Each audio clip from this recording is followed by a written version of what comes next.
अल्हम्दुलिल्लाह मेरे साथ ये जो मामलात हुए, एक अफ़गानी था मदीना तैयबा में, वो भी यही सोच करके कि हमारा अमामा देके बरेलवी आया है, और आकर के सीधे उसे मालूम है कि हिंदुस्तानी है, वो 4 लोगों के दरमियान सोचा कि मैं अरबी में बोलूँगा, ये अपने जगह का आलिम बन करके आता है, और वो मदीना यूनिवर्सिटी में पढ़ रहा था, स्टूडेंट है वहाँ का, अफ़गानिस्तान का, इनका पला हुआ आदमी।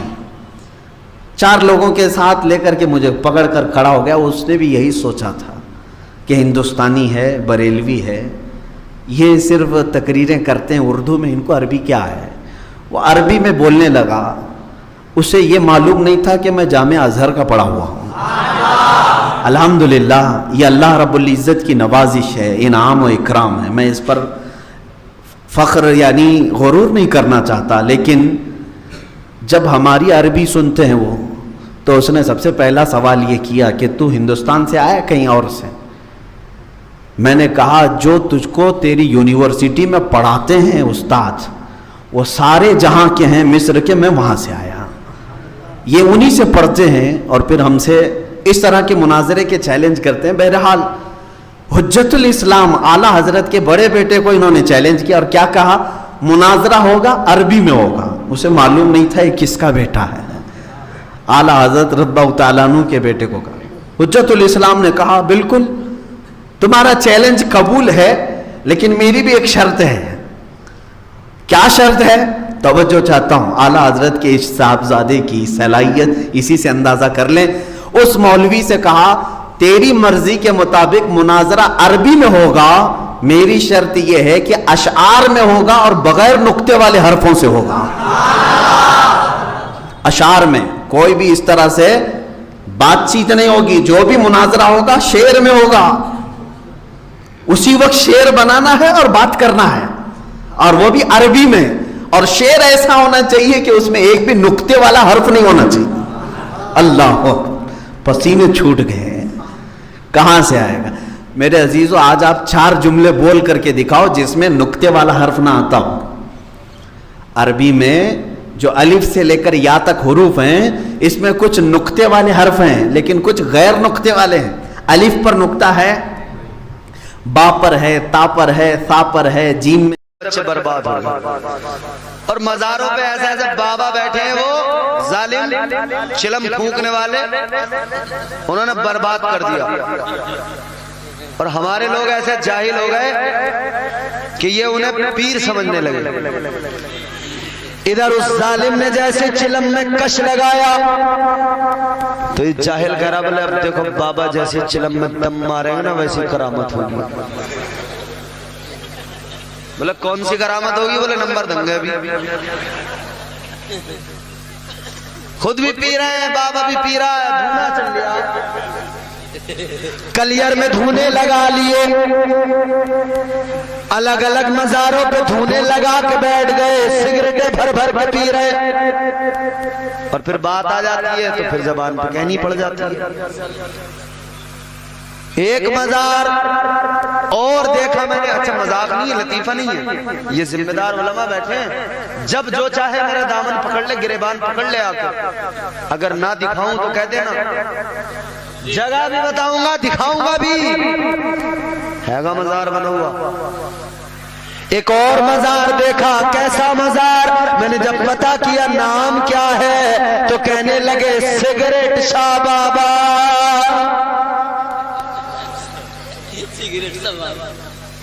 मजाक नहीं कर रहा, लतीफा नहीं है, ये सच है। सिगरेट शाह बाबा का मजार बन गया, सट्टे शाह बाबा का मजार बन गया। ऐ लोगों याद रखना, ये सिगरेट शाह बाबा, ये सट्टे शाह बाबा, इनके चक्कर में ना पड़ो। ये कोई बाबा नहीं, ये कोई पीर नहीं, कोई कलंदर नहीं। हाँ, तुझे अगर कलंदर देखना है, अगर पीर देखना है, ज्यादा दूर जाने की जरूरत नहीं है। आओ मैं तुम्हें बताता हूँ, चलो चलो, ज्यादा दूर नहीं, ये बरेली पास में है, बरेली चले जाओ। आज भी आस्ताना चमक रहा है, अल्लाह की कसम। पीर तुम्हें देखना हो, ताजुश्शरिया के रोडे पे चले जाओ, ताजुश्शरिया के आस्ताने पे चले जाओ। पीर ऐसा कि जब चेहरा देख लो अल्लाह याद आ जाए। चेहरा जिसने देखा, अभी एक लफ्ज जबान से नहीं निकला, चेहरा देखने वाले ने चेहरा देखा, उसे रब का पता मिल गया, उसने कलमा पढ़ लिया। काफिरों ने कलमा पढ़कर ईमान कबूल कर लिया। वाह वाह वाह, जिंदाबाद, बेशक, सुभान अल्लाह, सुभान अल्लाह, बहुत, अल्लाह अकबर। होती है तकरीर, तकरीर नहीं है, बस ये चंद बातें दर्द दिल की हैं जो मुझे आपसे रखनी है। मैं कोई खतीब नहीं हूँ, बस एक दर्द दिल का जो आपके बीच में रखने आया हूँ। खुदा की कसम, आज जो दुनिया के 1/3 हिस्से का ईमान सलामत है ना, तो वो बरेली के इमाम अहमद रजा की बदौलत सलामत है। हाँ, इल्म कितना जरूरी और कितना अहम है, बातें कड़वी करने लगा हूं लेकिन सच्ची। मेरी तकरीर तबे यार को बेचैन करती है, सबब क्या है वही कहता हूं जो दिल पर गुजरती है। अगर हमारी जमात में इल्म होता ना, तो आज हम जाहिलों को पीर न बनाते।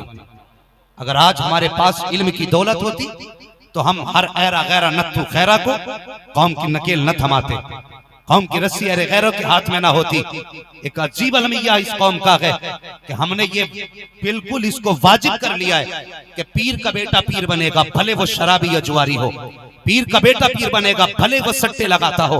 पीर का बेटा पीर बनेगा, भले उसके चेहरे पे दाढ़ी ना हो। और मैं दावे के साथ कहता हूं खुदा की कसम, अगर पीर बनने का सबसे ज्यादा हक कोई रखता है तो वो मुस्तफा की हदीस पढ़ाने वाला रखता है, या मुस्तफा का दिया हुआ कुरान पढ़ाने वाला रखता है। मुझे बता तो सकी हमारी कौम का अलमिया क्या है। अभी 2-4 दिन पहले की बात है, हजरत बचपन का नाम था ताजुश शरिया कॉन्फ्रेंस। मैं उस पे ताजुश शरिया आला हज़रत सरकार मुफ्ती आज़म हिंद के ताल्लुक से गुफ्तगू कर रहा था। तो अब मुझे यकीन है अगर वो पीर पढ़ा लिखा होता तो इतना बड़ा एतराज ना करता। मुझसे आके कहता तुम ये क्या कर रहे हो, ये जलसे इसी काम के लिए होते हैं। मैंने कहा जनाब फिर काम किस काम के लिए होते हैं? कहा ये काम ना करें, आप गलत करते हैं। जब जलसों में आते तो इस तरह की बातें करते। मैंने कहा हया आनी चाहिए। और जो तुम्हारे मजारों पे चादर सलामत है, कसम खुदा की अहमद रजा के सदके में सलामत है। आज जो गाड़ियों में घूम रहे हो, अहमद रजा के सदके में घूम रहे हो, वरना कोई औकात तुम्हारी नहीं जानता था। और तुम तो इतने भी अमीर ना थे, आज अमीर बने हो। अगरबत्तियों की वजह से अमीर बने हो। अगर तुम्हारे मजारों पर अगरबत्ती आ रही है तो ये बरेली के अहमद रजा की बदौलत आ रही है।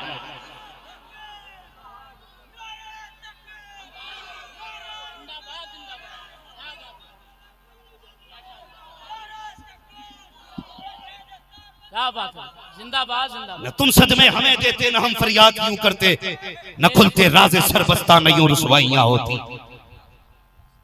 तो खुदा के वास्ते तुमसे भी गुजारिश है, हाथ में हाथ दिया करो तो देखभाल के दिया करो। जमा किया कि अल्लाह के रसूल कहे हिंदुस्तान जाना, मगर हिंदुस्तान का रास्ता कहाँ मालूम, हिंदुस्तान की जबान नहीं मालूम, हिंदुस्तान का कपड़ा, हिंदुस्तान का खाना हमें कुछ नहीं मालूम। खैर पूरा दिन गुजर गया। रात को हजरत ख्वाजा गरीब नवाज फिर सोए। बोलो ख्वाजा गरीब नवाज। ख्वाब में अल्लाह के रसूल पाक सल्लल्लाहु अलैहि वसल्लम आए। गए नहीं हिंदुस्तान, अजमेर।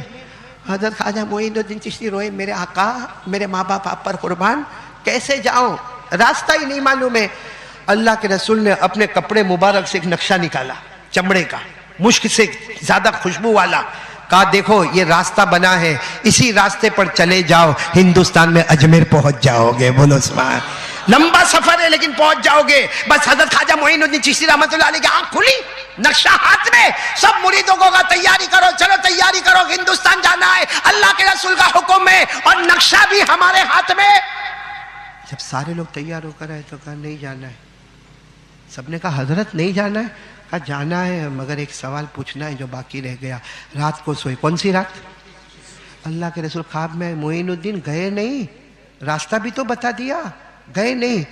कहा अल्लाह के रसूल आपका हुक्म है, जाना तो है लेकिन अजमेर जाऊंगा, बहुत दूर है, नक्शे से पता चला बहुत दूर है हिंदुस्तान, जाऊंगा, आपकी याद आएगी तो क्या करूंगा, आपकी याद आएगी तो क्या करूंगा। अल्लाह के रसूल ने फरमाया, आंखों में आंसू थे, मोइनुद्दीन आओ, आओ इधर आओ, क्या उम्मत पर एहसान है, आओ इधर आओ। हमारे नबी ने अपना हाथ मुबारक हजरत ख्वाजा मोइनुद्दीन चिश्ती के सीने पे रखा और कहा जाओ हिंदुस्तान जाओ, अजमेर जाओ, बल्कि दुनिया के कोने कोने में जाओ, जहां जाओगे मेरी याद आएगी, गर्दन झुका देना, दिल के आईने में मोहम्मद का चेहरा नजर आएगा, दिल के आईने में मोहम्मद का चेहरा नजर आएगा। ये अजमेर वाले बाबा ख्वाजा मोइनुद्दीन चिश्ती कहते थे, अजमेर उम्रे पे जाते हो, हज पे जाते हो, नबी का दीदार नसीब नहीं होता। कोई मोइनुद्दीन के सीने को फाड़ कर देखे, गर्दन झुकाते हैं, मोहम्मद का चेहरा नजर आता है। तो ये मोहब्बत, इसको कहते हैं मोहब्बत, जो अजमेर वाले बाबा की मोहब्बत करेंगे, वैसी मोहब्बत करेंगे इंशाअल्लाह। नहीं, इतना बोलो ना, अजमेर वाले बाबा से कौन मोहब्बत करता है? देखो कैसे आहिस्ता आहिस्ता हाथ उठाते हैं। बोलो ना, अजमेर वाले, मैंने कहा ना मोहब्बत करते हैं ना हम लोग, हाँ? जाते ना अजमेर, हाँ? Video coach bus